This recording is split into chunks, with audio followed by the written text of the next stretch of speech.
This is the You Winning Life Podcast, your number one source for mastering a positive existence. Each episode will be interviewing exceptional people, giving you empowering insights, and guiding you to extraordinary outcomes. Learn from specialists in the worlds of integrative and natural wellness, spirituality, psychology, and entrepreneurship. So you too can be winning life. Now, here's your host, licensed marriage and family therapist, certified Neuro emotional technique practitioner, and certified entrepreneur coach, Jason Wasser. Hey, everybody. Welcome back to the You Winning Life podcast. Today, I'm with Rob Kessler. He's the inventor and co-founder of the $1 Million Collar, which is a relatively simple solution to fix what he has dubbed placketitis, which is the sinking, wrinkling, and folding of the placket of a casually worn shirt, right? We all see this. I see it all the time on TV, like these $1 million suits, like on the show Suits, and like they're like folded over and like things aren't staying. But before he built this $1 million business, he had a screen printing company, an embroidery company that he started out of his home, built to $1 million in revenue before selling it. And now he has his hands in a bunch of other things, including diamonds and the real estate market and auto sales. You're also a captain at this point, right? Yes. Yep. Yeah. So you got this thing going on with boating. So Rob, first of all, thank you so much for joining us. I'm really excited to be spending this time with you. Yeah, absolutely. Me too. Love talking to you, Jason.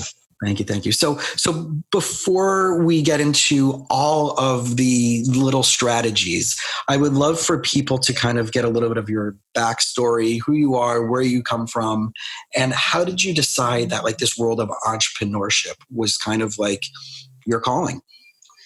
Okay. So I was born in Detroit, Michigan. My mom and dad left really early when I was maybe one when we decided to leave.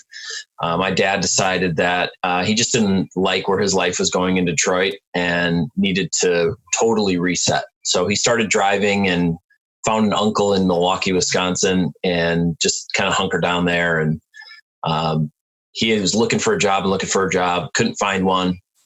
Finally walked into a jewelry store and said, "Give me 30 days. If you don't love me, I'll walk away."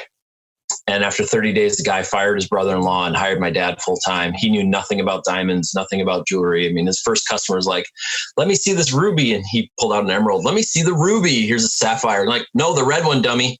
But he just knew how to work with people and relationships, and ended up leaving that store after 10 months and opening his own store. And 40 years later, he just retired, and it was 7 locations and 150 some employees. So pretty amazing empire that he built. And so grew up in Milwaukee, Wisconsin. I worked with him at the later years of my college. And then after the real estate crash in 2008, when I was in real estate, he had a longtime employee that was retiring. So he said, "Hey, you know what? Your industry's down. I got a position to fill." So I came back and worked for a couple more years and then went off on my own. I had my own screen printing business was going. I was doing that in the basement, like after my full day of working at the jewelry store. And, I think we were so similar that we just butt heads a lot because, he could see the younger version of himself in me, I think, which probably frustrated the hell out of him. So, I went and did the screen printing business for another couple of years out of my basement. And then I met my wife, who was in corporate America. Well, not really corporate America, but she was more of a corporate job. She was really into fitness. So she started doing fitness stuff on the side. And after about a year and a half together, we decided that she was going to quit that big time job. We bought a big 6,000 square foot building. She opened a gym. I moved my screen printing business out of the basement finally. And we rocked and rolled. So we did that for a few years. And then about 5 years ago, we sold everything we had, the business, everything, and moved out to California and started over. Wow. So multiple things going on there that I want to kind of pick apart. I didn't get to the cars that I sold. I didn't get too much into the real estate. So one of the things I love off the bat is like the creativity of the dabbler, the creativity of the person who takes all these risks in different areas. And I'm a big fan, right? I'm a marriage and family therapist, and I'm actually third generation family business owner that I didn't go into the family business. So, but now I work with my family business as a consultant and a coach on the outside instead of being there on the nitty gritty day to day, like, I would with other businesses. So there's a lot I would love to like pick apart about that. Right. So you were like already doing this stuff in high school. You were kind of like led into this path in a way that informed a lot of your future decisions. Like, when did you know that like business is for me? Like, I find that people like kind of have their calling in a way. And there's sometimes that intergenerational pressure of like, I'm just going to go into the family business versus like, how did you know that this was like your thing? And like, you wanted it, whether it was diamonds or real estate or silk printing, because I know the backstory that you didn't share is that you were trying to get something printed and you couldn't find a good enough deal. So you ended up doing it yourself. Yeah. I always, from a young age, I learned, if you can't afford to pay someone to do it, you better learn how to do it yourself. And I think I was kind of a terror too. So I would break shit around the house. And so I would have to go back and like fix it before I got in trouble. So I learned how to like tinker and fix things. Yeah. I got really, really lucky in high school. I got hired at a little soccer and volleyball store. And from day one, I was given all of the confidence, all of the support. And so from that moment that I walked in, I felt like a business owner. Mm. I mean, I'm 17 years old and this guy's like, here's the key to the store. Here's the combination, find your place. And within a couple of years, I ended up doing like the bookkeeping and some of the marketing stuff. I would, every 8 or 9 months, I'd get an itch and I would go in at like 8 o'clock after the store closed, pull everything off the walls, repaint and reorganize the whole store with some friends over, when you had all the energy in the world until 4 or 5 in the morning, sleep for a couple hours and get up and go back to school. So, I got that feeling that it was my business, even though I was 17 years old, 18 years old. And, I've got my dad who's been in business for himself. I have aunts and uncles that all have successful businesses. So it just kind of felt like the right thing. When I went back to work for my dad in like 2008, 2009, 2010, we finally kind of decided that our personal relationship was more important than me being an employee. So I knew for sure at that point that I couldn't work for anybody else, but I had a pretty good inkling that wasn't a good fit. And actually now my dad is involved in 2 of my companies. He's an investor and on the day-to-day stuff. So it's really cool that we've come full circle. And now that it's not his baby and it's my baby, I think the dynamic changed a little bit. So that helps. Yeah, I want to go back for a moment because there's something that's already standing out to me about what you said, which is I took this extra effort. I took this extra initiative. I took these extra steps to go and do these things, to paint, to decide I want to go do bookkeeping, right? That you found your place, but the person who was running the business allowed you permission to do that. And yeah, it was amazing. Right? How first of all, mad props to that person, right? Because usually it's the Colonel's secret recipe and I'm not going to share it with anybody and it's mine and you just work for me and I'm not going to trust you and I'm not going to empower you because God forbid you can learn the secrets and then move on and do your own thing. Right. But that's like, I think the beauty about true entrepreneurship is that if you empower and a true leader is empowering and finding the tools and the skills in the person in front of you and helping raise them up, right? Raising a leader. So I'm a big fan of that. So it's really cool that you had that experience. Do you think if you didn't have that, you would be where you are now? Like, I mean, I know like, right, you said like you're from your dad's inspiration and the stuff you're doing with your family, but what credit do you give to that type of experience, like mentally or psychologically, about empowering yourself to learn new trades or new tricks or new tools or new skills that maybe you wouldn't have gotten? It's always hard to know how life would have been without, but I always go back to that story. So it had to have a huge impact on my life. I mean, I did I'm from Milwaukee, so we have Summerfest, so big, huge music festival. And then those grounds are used. So I would serve pizza, that was like the 16-year-old job. But when I'm 16 and a soccer player and I work at a soccer store and I'm making $8 an hour and I've given my heart and soul to it. When I ended up going to college, my first 2 years, I would go to work in the morning for like 2 hours, drive over to class, go to like a class or two, go back to work for maybe 2 or 3 hours, go back to another class or two, and then go back to work and close the store. So, and there was nothing more than I just wanted to do it. Like it didn't matter. Like I almost quit college after 2 years because I thought I'm making 14 grand a year. I'm living the high life, partying every night and working all day and going to school, and the school is just getting in the way. But I ended up finishing up and being the first person in my family to graduate college. So congrats.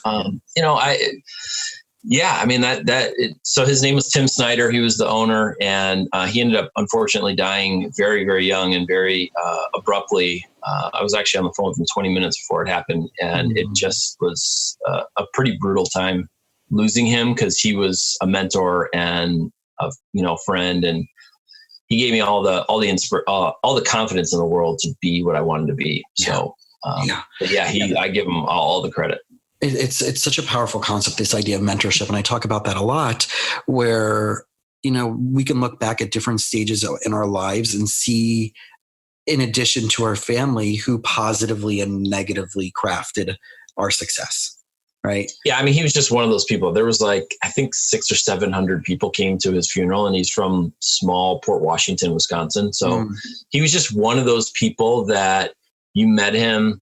He made you feel like you're amazing, and you just never forgot him. He had nicknames. He knew people everywhere. I mean, he just was the most genuine guy. What's really funny, though, is he ended up selling that company to his partner, the soccer volleyball store, and going to work for my dad. My dad was mentoring him. So he left to go work for my dad. And when he left, he said, when he came to work for my dad, he did almost the same thing that my dad did. He said, I don't care what you do. I don't care if you even pay me, but I'm coming to work for you.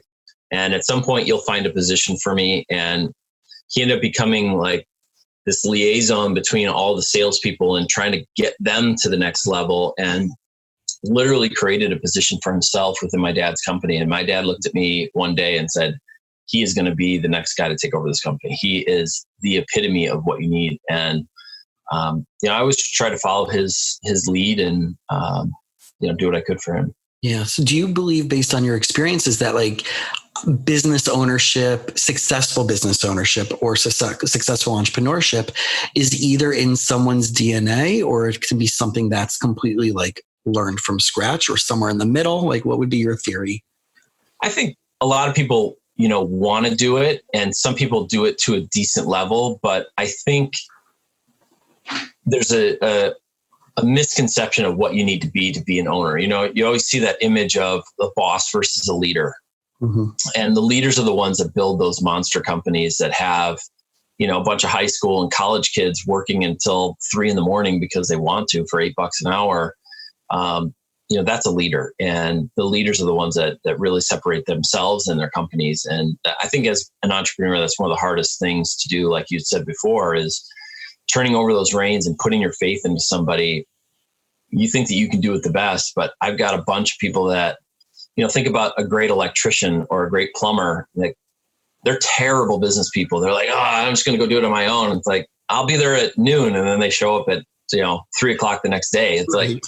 You're a great plumber and all, but you need to get somebody doing your business side. So it's not for everybody.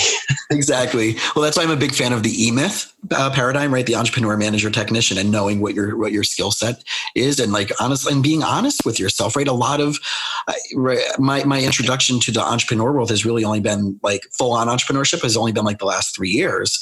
And I've done all these different conferences, and I've done the Tony Robbins and the Grant Cardone stuff. I see your 10X flag in the back, right? Yeah. Grant's from where I grew up, his office is 4 minutes away from where I grew up. His now office, not his former California office. Yeah. Right. So, and I have friends who are very close to them. I know people who've worked for, right. So, but you see the people in some of those circles, and we're they're just trying, there's no relationship with a lot of these things. And I feel like you just defined the epitome of a beautiful entrepreneur leadership-based relationship that is not only being successful as a business, but is also successful around crafting people. And it sounds like that's what you really benefited and have, I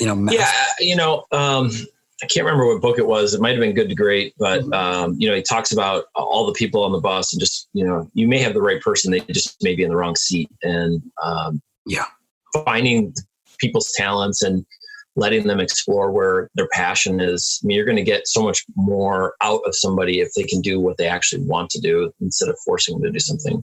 Right. So, Yeah, I mean, Tony Robbins grant. My dad actually was about 11 years into his business and ready to hand it over because it wasn't growing at all. And he went to see Tony Robbins and it changed his whole life. I mean, he grew double digits, like 50% a year for 10 straight years. I mean, it was just game changing. I think he was in that turmoil where he didn't know what he was going to do. He literally went to the competitor down the street, was going to hand him the pink slip to the business because he was so frustrated and hadn't grown it at all. And Tony got him to think outside the box and think about, how to look at things differently. And he was in that turmoil. So it really resonated with him. My dad sent me to Tony as well. So I did the Walk of Fire but it was a college present. I was working for my dad. I was just about to leave Milwaukee to move and open up a store for him. I'm 22, 23 years old, making a pretty good living, 40 or 50 grand a year, selling in my family business. I had 2 cars and a motorcycle. I'm like, I have no turmoil. So large, Tony didn't really resonate at that time. But, I go back and when, like, even right now, I mean, I go back and I'm reading, Unlimited Power and Awaken the Giant. I'm just rereading and the classics, getting that stuff back in. And, I think those are good resources to go to, even if you can't have a conversation. So my dream in life is to be able to get my dad and Tony in a room, because there's not a lot I can give my dad at this point. Mm-hmm. So, he can get whatever he wants, but to get him back to the guy that changed his entire life and my life and my brother's life and my sister's lives, it would be the best gift in the world. So. Well, it sounds like with Artie, your creative mind, that you're definitely going to find a way. And sometimes it has to do just with the ask of who knows, right? Putting it out to your social network. Who knows? Who's got an immediate connection with Tony that can pull this off for 15 minutes? Help me pull this off for 15 minutes. I got a couple people. I'm just like easing my way into it. So be bold, my man. Be bold. So I did that for Howard Behar from Starbucks. I saw his book, and it's not about the coffee, and he's the former international president under Howard Schultz. I just literally took a blind shot and directly emailed him and mentioned some people that I'm friendly with from that business entrepreneur world that I know he's connected to. And within 15 minutes, I got a response back saying, "Yeah, I'd love to be on your podcast." Like, this is the guy who literally brought Frappuccinos to the market and built every single store outside of North America. And he was the North American, retired as the North American president of Starbucks. But like, this is like, the second in charge of under Howard Schultz. And it was amazing. And it was just like, all I had to do was ask. Right. So I don't know. I'm just getting, we're just becoming friends, but like, I'm going to challenge you. I'm going to hold you accountable to making this happen for your dad. I'm going to work on it. Good. So let's take it a little bit forward, which is, going back into you seem like a guy who sees a problem. And then if no one else is doing it, like you said, you're going to go do it yourself. And this shirt thing, this guy's dress shirt, placketitis thing. First of all, great branding, great marketing. Cause what the heck? Like thousands of prototypes, lots of money spent, right? In a way, it's kind of like the Sarah Blakely style of doing, right? Cause it's a very similar, right? Yeah. Story. I'll be compared to her any day. I'll take that. And yeah, right. And I'm in Jesse's, her husband's Build Your Life Resume community. And that's an amazing, amazing community of people who are doing some incredible stuff. Why didn't you give up? Why after shirt 1,000 or 2,000, like after this amount of dollars, like what made you not stop? Well, I'm one of those bullheaded, annoying people that I think once I get a goal in my head and that I'm going to do something, I'll get focused on doing that. I have a 5,000 piece puzzle of the New York skyline pre 9/11 hanging on the wall, and people always see it and they're like, "Oh my God, that's a puzzle." But it was like, I was determined to do it. And so all that blue piece after piece after piece that's blue. And now I'm working on a 13,000 piece puzzle of the Sistine Chapel, God's creation, man. But I'm really focused. The idea came up after looking at my wedding photos. I had a brand new, freshly pressed shirt on. It was less than 30 minutes after taking off the hanger. It was before I said I do. And it was just a crumbled mess. And I hated the way that it looked. So after coming home from our Jamaican wedding, I started Google searching. There was nothing out there. Everything was some kind of collar stay or magnetic collar stay or some piece of scaffolding that goes under the that's not the problem. The problem was down in this part of the shirt. And so there was nothing out there. We did a patent search. My wife was insanely supportive from day one, and it wasn't out there. And so that was my goal. I knew I was going to bring this thing to market and do it. So I slowly tested every plastic I could find on the market. I thought I'd have a winner, and then I'd send it to the dry cleaner, and sure enough, it would melt right to the shirt. And it's just like, oh God, no. So I ruined an awful lot of shirts figuring it out, but thank God I have a lot of friends who wear dress shirts that, had been worn out. And I just kept testing and testing and testing, and I've been selling for a little over 4 years now. And now we've launched our own dress shirt. So we can license the technology. So we're talking to all the big brands to get them to just put it into their shirts. And while they're dragging their feet, not wanting to change the 100-year-old design of a dress shirt, we decided, let's just make our own shirt. And that's going, even in these times, which is really crazy, we're selling really, really, really well. So I know where I want to go. It's, trying to find the key and unlock the combination. So the only people that don't make it are the ones that give up. Well, and it's so applicable to what's going on right now with this era of the pandemic, of the pivot, and how fast and how quick is each industry going to change. What you said, the 100-year-old way that it's been done no longer exists as of a month and a half ago, right? And I had, within 24 hours, I had to pivot my whole private practice from being in person to being online. And as we were talking before this call, where my lease is up in a month and a half. And I'm like, I don't know. Do I just close down my office and go fully online? And what will that allow me to do? And is there a risk of losing people? And what happens if things get better in 6 months? Are people going to now be like, well, where's your office? I don't know, right? There's so many different things that we have to pivot to the new rules, which are, you get to make up your own rules. And I really do appreciate about what you're saying is that while they're dragging their feet, I'm going to reinvent the game, and I'm going to do something that they're not providing. It's funny. I always hear the feedback. Well, I don't know if my customer has this problem. Well, then why am I selling my product to your customers if they don't have the problem? Yeah. Or they don't even know, because they didn't even think outside of the box enough for it to be aware of being a problem, because we are so stuck in a logical way. We have our sequences in our brain, right? Neurologically, you probably know this from the marketing side. We only see things based on the neurological paradigm. So we're never going to think and solve a problem or choose something differently outside of that construct. Well, and I think there's that, corporate pressure of, I got to this role, I'm going to fly just under the radar so that I can keep my job and not step outside. Fortunately, we're actually we were contacted in October, it's April now, by the company of the dress shirt I was wearing on the day of my wedding. And so who we wanted all along, they contacted us. And so we've been negotiating with them. We've been talking, and then all of a sudden, all kinds of stuff came up. But, I think most people are just afraid to make a change. Mm-hmm. I think for a lot of people in corporate America are, like I said, I think they're stuck in this, I want to keep my job and I don't want to step too far outside the bounds. But, you're right. You can't do things the way that they've always been done. I mean, the biggest company, PVH, who has Calvin Klein and Van Heusen and all these, mm-hmm. They came out while I'm coming out with a technology for the 90% of dress shirts that are worn without a tie. They came out with a stretch collar. Great. Nobody's wearing a tie. Who cares how much? Why do you need a stretch collar when nobody's wearing a tie? You're not buttoning it all the way up anyway, right? Right. So, I look at them as the oil tanker that, or the Titanic that needs to take that a long time to turn, where we can pivot. And so you mentioned pivoting, and we've probably pivoted the company 4 or 5 times already, just because that's where the customer's feedback is. We did a Kickstarter in 2014 before we even launched the company, and we didn't get funded, but people unequivocally said, why are you trying to make your own shirt? We were going to do our own shirt at that point. They said, why not license the technology? And why can't I upgrade the shirts I already own? And we're like, oh my God, yeah, you already know what fits, what fabric you like.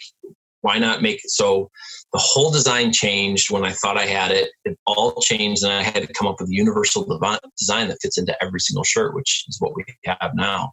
So you have to be able to listen. I think there's a lot of entrepreneurs. If you watch Shark Tank, you'll see these guys get so stubborn and like, no, this is the way we're going to do it. And it's like, that's not what the market's telling you. That's not what the numbers are telling you. Like, you have to listen. Or the experts are telling them, right? And I love seeing the 4% more. Can you do 5% less for $20? Like, if you're making right 50% of something is always better than 0% of nothing.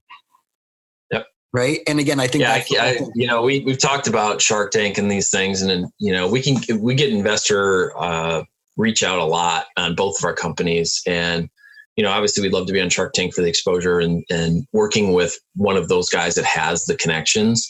But, we keep talking about having, 50% of a grape or, 10% of a watermelon. So it's a lot different, thought process of where you can go with some cash and some connections. And it's a long thing, and it's a big difference. And I know that this is the mentality that one of my mentors, one of my coaches, Rick Sapia, was a billionaire capital venturist, and his whole first primary starting point is the fire or so to speak, kill Superman, Superwoman.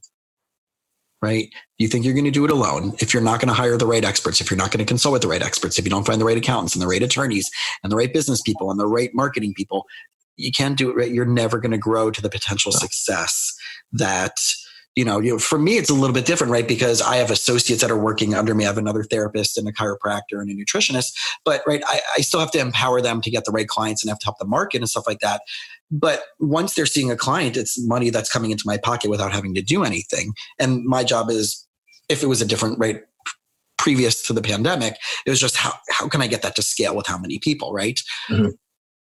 But at the end of the day, I still have to see a client in order for my money to come in at the higher value. And there's a way that I have to figure out, as a business owner, well, I would rather be working with 5 people like you on retainer for the course of the year than seeing 30 people a week and basically make the same equivalency of what that is, especially when it's a higher value for me as well, right? And it's might be much more enjoyable. So this is a time for everybody in business to really think about who have I always really been wanting to serve and what are the problems I really want to help solve? Not because the economy forced me into doing X, Y, and Z and I had to settle there, or I'm afraid of making a rift because I want to keep my job. Yeah, and I love what Grant says. Grant Cardone is big on, the rich people are good at buying time. And so for every person that you have under you that can do, and if you can accept, you have to accept 70% or 65% of what you can put out. If you can accept that, you can create time. And that's the one thing that money can't buy, So finding the right team and getting them in place, it's funny because, like I said, I if I couldn't afford someone to do it, I had to learn how to do it myself. But you can only do so many skills. And while we're trying to scale this business, fortunately, I have a business partner that is the opposite of me and is really good at a lot of the technical and the graphic stuff. But even at that, it's look, we need to hire people that know, the email follow-up system inside and out so that they can build that and we don't lose people out of the system. It's time to get those pieces in place so that we can really start to create time. Because if you get a good email follow-up system, that's like having another employee. So spend $5 or $10,000, get it dialed in and not think about it again. And what do you think for an employee? Right? Because for a lot of people, it's kind of I can put that money in my pocket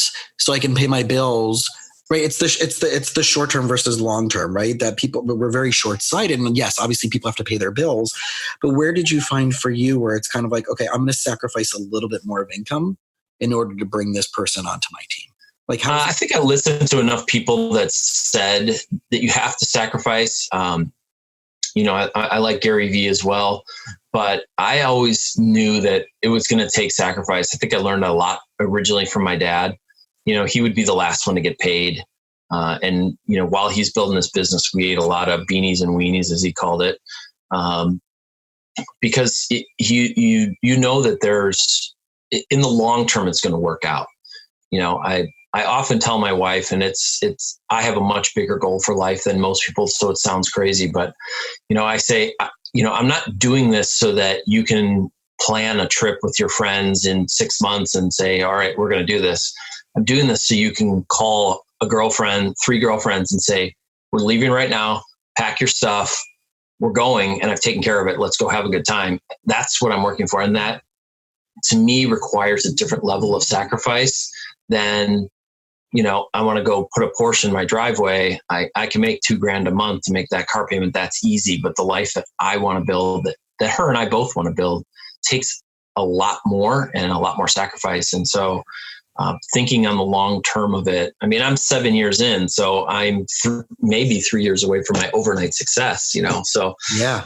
Right. And it is that 10, 20, 30, 40 year overnight success. And it's a long-term goal. And so putting myself in the back seat for a little bit while we make it, while we get by, then that's what it has to be. I mean, look at this is my home office, which is also the shipping center, which is also the the sewing center. That's respectable, right? It's the idea of you do have, because I see this all the time. And as I referenced before, like I grew up in South Florida, and my own, I was a scholarship kid and I wasn't a great student, but I grew up around kids who were at 16 years old getting Range Rovers for their first car. And I'm like, oh my God, like I had a rabbi pay for me to go to private school, to go to a Jewish local private school, because the public school I went to wasn't really good at all. I went to a magnet program in an inner city school, and I had to leave that program. So like I was the scholarship kid in the middle class, right, in an upper middle class scenario. And I just saw my relationship to money was all around, if you have a lot of it, you're a dick, right? And you're from the Midwest, so you have and Midwest is a very different mentality. Like the people, and I know that because I was born in Scranton, Pennsylvania, and I know like there's people there who are incredibly wealthy, but they're driving a Toyota Camry. Yeah, Milwaukee's super conservative. There's no Ferrari dealerships in Milwaukee. There's no Lambo dealerships, but there is a lot of money. And I ended up in high school in Shorewood, Wisconsin, which is on the east side, right on Lake Michigan. So I had friends that live in what today are $5 million mansions on the lake that, they were driving all those cars, and, Nicolay High School is right there, and Whitefish Bay High School. And I knew kids with Porsche and Hummers, and, and it was my mom and my sister and I in a 2-bedroom duplex. When, my parents were divorced. And so I went to live with my mom and my sister. And my sister and I shared a bedroom. We're 5 years apart, and I'm in high school. So, we were, it was weird seeing it up close like that. But I think it gives you perspective. I mean, I live in LA now, so it is the abundance that is here. It's either going to inspire you or it's going to crush you. Yeah. And to me, it inspires me when I see a McLaren or a Lambo or something. I'm like, that's cool. They're doing it. They're doing it. Yep. They've got it already. So I'm a little bit jealous and I'm a little bit irritated that I don't have it yet, but I know I'll get there. And I just love it. I love being around it. And as long as you don't let it consume you, I think you can let it fuel you, and it can be a good thing. Well, I truly believe that the entrepreneurship process as a therapist is a path to self-awareness and personal development. And right now, I'm not just talking about like the Tony Robbins stuff, like, because it's not necessarily always about business with Tony, or and Grant is an interesting mix of stuff, and he was one of the first people I got turned on to when I started down this road a bunch of years ago. But I really do, like, psychologically, like when you're talking about LA, for example, I remember the first time I went out to LA. It was the second time I was out there for a wedding, for a friend's wedding, but that was in the Valley, so very different vibe than actually being in the city, being in Hollywood Hills and staying literally up at someone's house in the Hollywood, literally right under the Hollywood sign, and then coming home one day when I was out traveling and sightseeing, that the cast of Jag was over for dinner. If you remember that show, right? Oh yeah, because they were produced. The person's house I was staying at was a producer in Hollywood. And walking around realizing, like, I don't think I'm good looking enough to be in the city. That was my mentality at 24 years old, of like, I'm not good looking enough. Forget not the money. I'm not good looking enough to be here in the city. And then now going back multiple times over many years to see other friends and whatever. And I'm like, okay, I get it now. Like, I see it through a very different lens, but I think a lot of that came from me realizing my value as a therapist and as a business coach and as a alternative medicine practitioner and as a speaker, that the value doesn't always equate to that house or that car, but what can I bring to help someone else? What problems am I helping solve? Right. And a lot of your businesses have been about solving a problem. But I also realized that like I've become a healthier human being because of this journey. Yeah. I mean, you said before, I think the people around you that had money were dicks. And it's like, I think that I've seen the money brings out who you really are. I mean, if you're a good person at your soul, you're going to be a good person with $10,000 in the bank or $10 million in the bank. And it's funny watching, I've seen people go through this arc, and it's like, from 0 to 100,000, they're still them.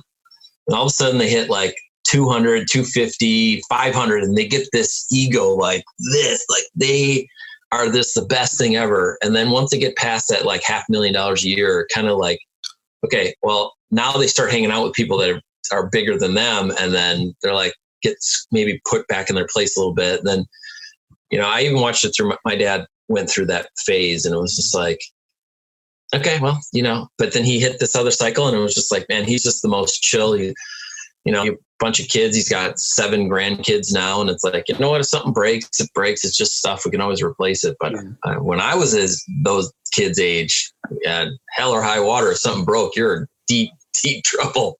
That's the journey, right? Yeah. That's the unpackaging of it all. And I've spent time with Dr. Ivan Meisner, who's the founder of BNI, the International Networking Group, over the last couple of years. And I've had some really nice one-on-one conversations with him. But I remember like when I saw him a few months ago at my business program in Dallas, he said that he has been invited to Richard Branson's private island, Necker Island, multiple times, right? And he's like, me? Like, who the hell am I? Like, just like, like he knows me, and he spent time with my son, and he asked me questions. And then we went on this other private tour of another island he's buying. And like, I was one of the 5 people, like me. And I'm like, this is Dr. Meisner. Like, if like anywhere in America you go, someone's going to try to get you to come to a BNI networking group, right? That's like a thing. And it's a great program, and it's a brilliant thing. And the guy is one of the nicest gentlemen I've ever met, and great storyteller. But even him, who has over 1 million members in his business all over the world, is still be like, you see value in me? Yeah. Right? I mean, it's, I think being humble is a much better way to go. And, you can, you can pick who you associate yourself with. So well, you have to proactively choose. And I'm a big fan. And the people who know me pretty well, especially when I'm giving my workshops and classes, I'm like, you're always going to hear me go back to one thing: core values, core values, core values, core values. And if you tell me your core values, I'll tell you what you should be expecting in your life. And if you're not living by that, then I can tell you why all your chaos is in your life. So whether you're a couple, you're an individual, you're a young professional, you're one of my businesses that I'm coaching, I can't help you unless I know your core values. And I can tell you why you're out of alignment, because you're probably either A, not aware of them, or you're not living in alignment with them. So that's where we need to do the work first. And bringing that into the next, few minutes that we have together, I'm really curious about the dynamics of a husband and wife entrepreneur dynamic. And I know you guys own one business together.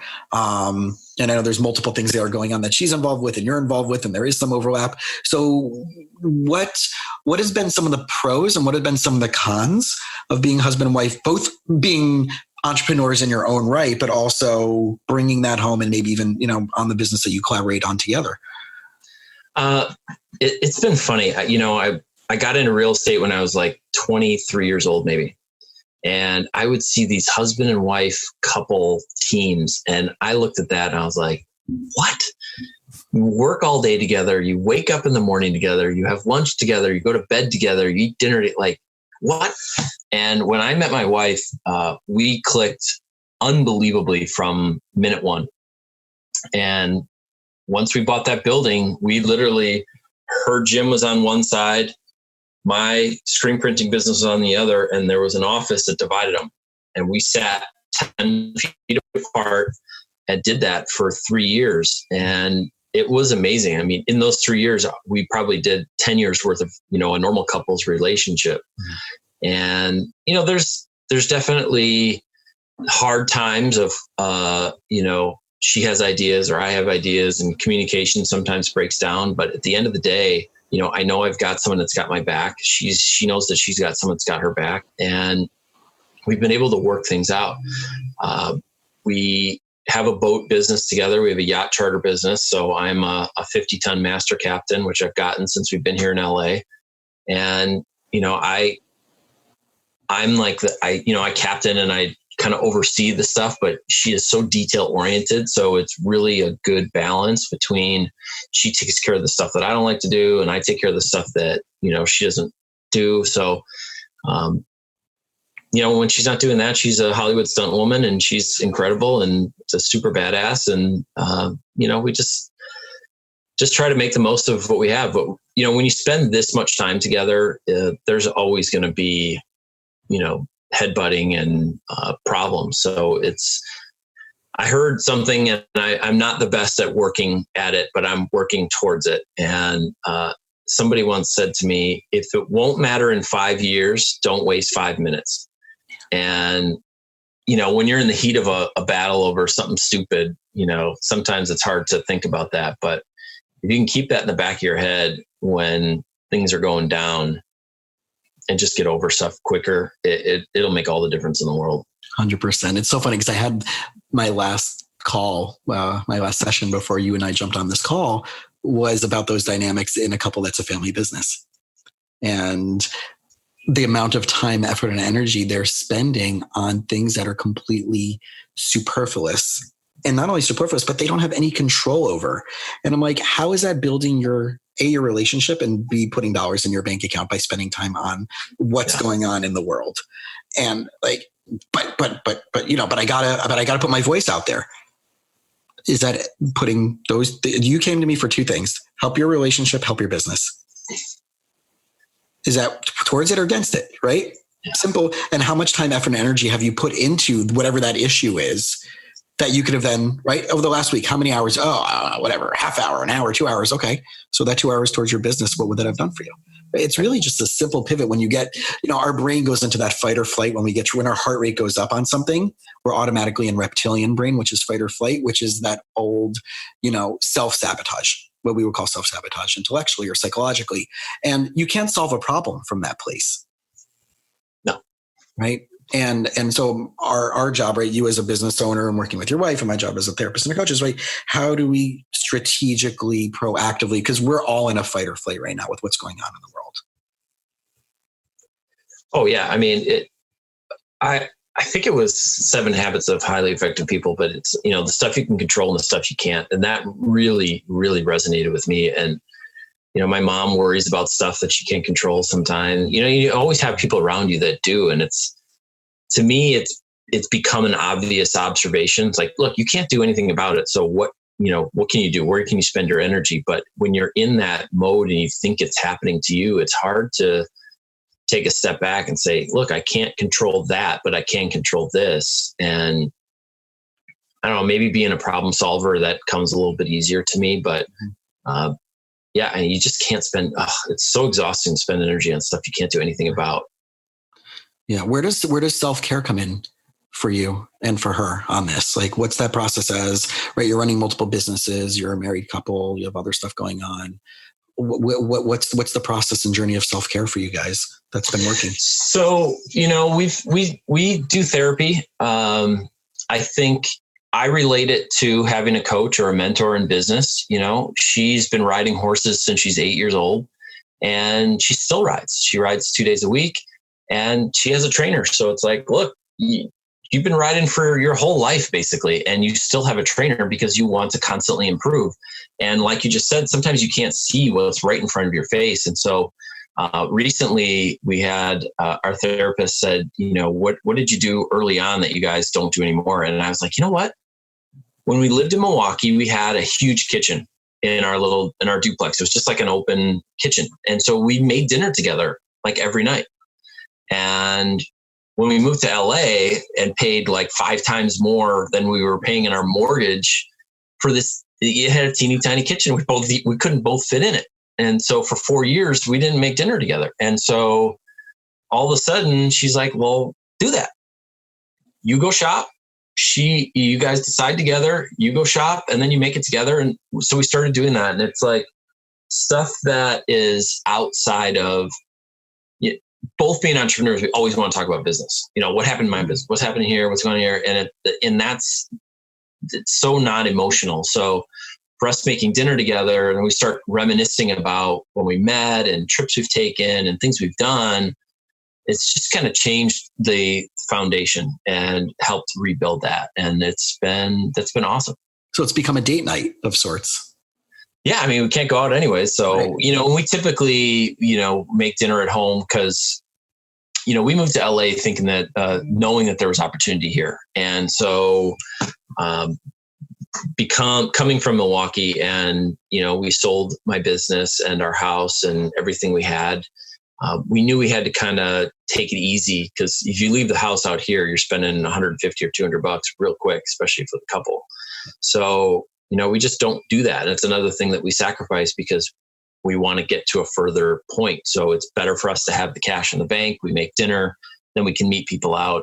But yeah, I mean, making dinner it's been great. It's been like a little date thing, and it's cool. You just got to do what you can do with what you can do. So is there one thing that if you can maybe like sum it up, and I kind of call this like my on one foot moment of if you can distill everything down in a shareable kind of like, if the people out there can do this, or if they learn this, or they apply this in their life, this will make things so much radically easier and more meaningful or more successful for them, that you feel like really is like the distillation of everything to this point that you've accomplished? Yeah, I mean, know where you're going. That certainly helps. I mean, begin with the end in mind, as Stephen Covey says. If you don't know where you're going, any path will get you there. And so, my wife and I really hit on when we first met of what we wanted out of life. Coming from super conservative Wisconsin, she's from Green Bay, even smaller than Milwaukee. We knew we wanted to do stuff that the people around us weren't really talking about. And so we connected on that level. And, when we're battling over dumb stuff, it's because we've forgotten where we're going. And so when we can divert back to, look, this is what we want to do. This is where we want to go. We want to travel. We want to do this, that, whatever. I think knowing where you're going is certainly help is a guiding light, I think. Yeah. And having those conversations and not being afraid to have those conversations. It's not always easy. But. No, right? But I think, but that's like in the business mindset, like we have to have these conversations or something's going to fall through the cracks, and we don't want that to happen on the financial side. But it's also interesting that people don't apply that also. It sounds like you guys are applying it, which is really cool. But a lot of people out there that's why they end up in my office, is because they don't have these conversations that you and your wife have been having. So I think that's really cool that the process that you have been doing in the self-care and the keep going and keep going and keep going and test segments. And I think it's amazing. So I really want to congratulate you and she on the successes that you guys are doing. Thank you. Yeah, well, every day is the choice. I wake up every morning. She wakes every morning and said, we're going to be married. We're going to figure out today. And, we'll do it again tomorrow. And that's how you get to, be married for 50 years or 70 years. It's funny because her parents have been together for like 40 or 45 years. And my dad is twice divorced. My mom is divorced and remarried. And so she's seen that side and I've seen this side, and I don't ever want to get divorced. And she's like, well, I don't really know what, I don't deal with that either. So it's cool that we're on the same page as far as that, which means there isn't an out. There isn't an easy, you go your way, I'll go my way. Let's break it down and figure out, we got here. So let's get back to where we came from and, get back on track of where we're going. Yeah. So in other words, keep it simple, stick to the basics. Do lots I love that. Keep it simple, stupid. Right? Keep it simple, stupid, right? and do lots of cooking together. Do as many activities. Share, right? It's the like, right? What is when you do business with someone, right? You're trying to do business with like-minded people who are trying to accomplish like-minded things. And that really does have to apply to your personal relationships as well, especially your most intimate relationships. Yeah, absolutely. So if people want to track you down, right, where can they find you? How can they reach out to you? I know you've been on a bunch of different podcasts and you're doing some really cool stuff, but what's the best way for people to one, track you down if they have questions or they want to get involved in the business or become, whatever, maybe from the business side, but also like social media and buying the products? So I don't tend to do a lot of personal social media. So I have a LinkedIn. I'm on there. My two companies are called $1 Million Collar. That's the technology that I invented. And then our shirts are called Go Tieless, the first shirt designed to be worn without a tie, with $1 Million Collar already built in. So I'm Rob at $1 Million Collar or Rob at Go Tieless are my emails. And we have all the social medias, Go Tieless and $1 Million Collar. So fairly active on Instagram, a little bit on Facebook for the businesses. And the boat business is Bella Boating. So if you're in LA or you want to get out on the water and, see some dolphins or whatever, we have a great boat for that. And that's it. My wife's a stunt woman. So she's, like I said, she's awesome. That's cool. Is there anything that we might have seen her in? She was a Skrull soldier in Captain Marvel. So that was probably the big blockbuster that she did. She doubled Taylor Swift in a music video. That was pretty incredible. We helped Beyonce with a music video on our boat. So that was pretty insane. I love when people come on the boat. I'm like, Beyonce sat right there. And we've done some cool stuff. She's had a pretty amazing career. For only been in it 3 years. She's worked on, 30 or 40 or 50 shows. So she's set a goal and go after it kind of girl. And she definitely has epitomized that. She inspires me to, go after and keep going and, get up early and get my day going and, provide her that life that I told her I would. Beautiful. Well, I appreciate so much the time you've been able to share with us today. I know there was a lot that hopefully people are going to get from today's episode. And as always, if anybody has any questions, you have all the ways of reaching out to him to buy this product, right? If you're a guy, and even though we're working from home, we still need to show up every once in a while to a meeting and in a really good shirt. So treat yourself to something new and show up in a way differently than you have for the last 100 years, like the way the other companies. Yeah. If you like wearing dress shirts without a tie, we can upgrade the shirts you already own. So we're in 600 dry cleaners across the U.S. right now. So you just drop your shirts off, have them install it, and costs about $10 a shirt. Once it's installed, it lasts life, and it will prevent the front of the shirt from collapsing. So it's a game changer. Just check out $1millioncollar.com, and if we've got some other shirts, Calvin Klein's and Perry, Tommy Hilfiger and Kenneth Cole. We have shirts that we've bought that we've upgraded. So we have upgraded versions of those shirts. So if you already know those brands, you can grab one of those. And then Go Tieless is cranking. I mean, it's really weird. I think with the lockdown situation, people are turning to e-commerce unlike ever before. I mean, there's a lot of people that have, in the last 60 days, have made their first e-commerce purchase ever. Mm-hmm. So there's a lot of business on e-commerce, and our shirts are selling unbelievably well. So couple color. I mean, we only have 3 colors right now. We just start bootstrapping and just launched that. So it's incredible that we're selling as well as we are with just 3 colors. But we've got another 1 in production and another 5 or 6 coming in a few months. So it's been wild. So. Awesome. Well, congratulations again on the success, and for sure what's going to be like you said, within the next 3 years to hit that massive goal that you've been doing that long marathon to get to. We'll see, inch forward every single day. That's it. You got it. Thanks for listening to the You Winning Life podcast. If you are ready to minimize your personal and professional struggles and maximize your potential, we would love it if you subscribe so you don't miss an episode. You can follow us on Instagram and Facebook at Jason Wasser, LMFT.